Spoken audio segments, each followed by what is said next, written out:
Okay, so where he got it wrong. So one of the things I think he got wrong, and there's evidence to back this up, is that population does not necessarily increase with food production. In fact, there are lots of studies that suggest that depending upon the survival prospects, people will have less children.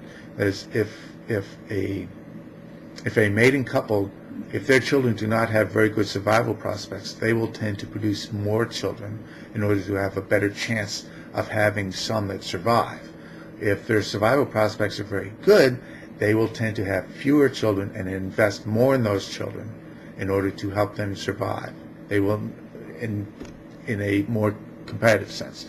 So there is a tendency for, as conditions improve, as survival prospects improve, that people will have less children.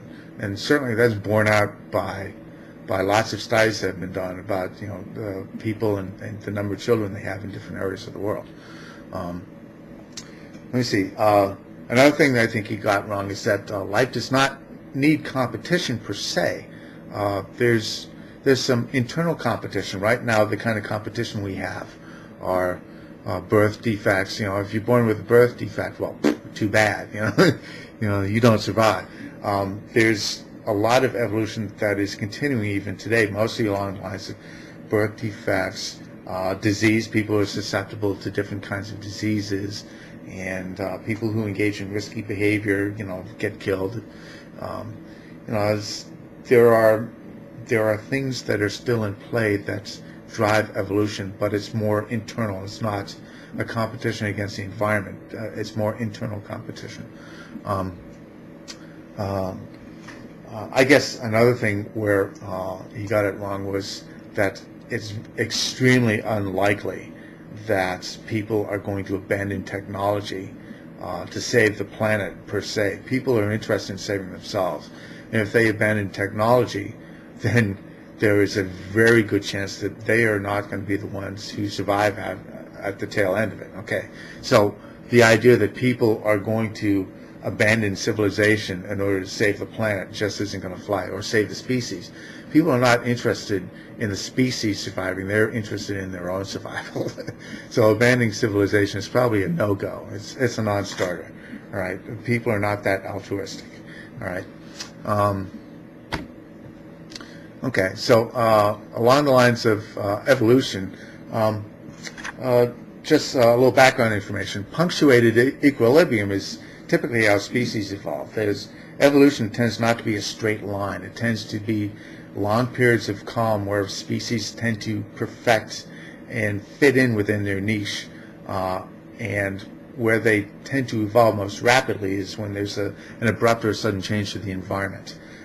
So right now, humankind, we are in a relative calm period of evolution. There's very little external pressures on us. There's been no abrupt changes.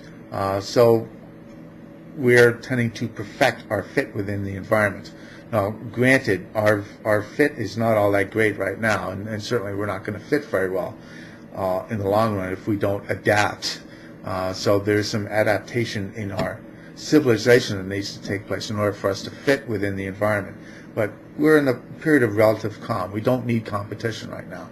There's a good chance something will happen later. Who knows what could happen? We could have a huge volcano. There's all sorts of things that can happen to the planet, external pressures to us. We don't have to worry about artificially causing them or creating them because evolution will stall. Well, the natural state of evolution is stalling until some catastrophic event happens. So I guess the question is, are we trying to avoid extinction? Well, I would say that would be a good idea. I think we all have a common interest in avoiding extinction as a species. An interesting note is that the dinosaurs could not stop a comet from slamming into the earth and wiping them out.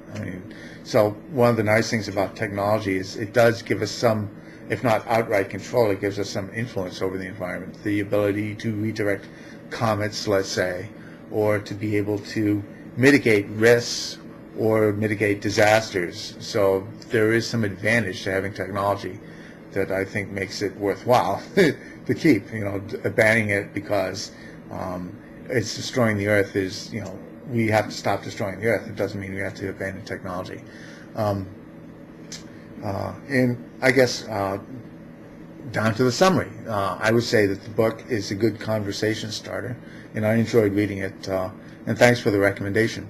But I would also say it's not the final word. Okay, so read it with a grain of salt because there's a lot of stuff in there that's just not backed up by science. In fact, there's some stuff in there that's directly contradicted by science. So be careful. Buyer beware. It's a good book, but buyer beware. So that's it. Thanks.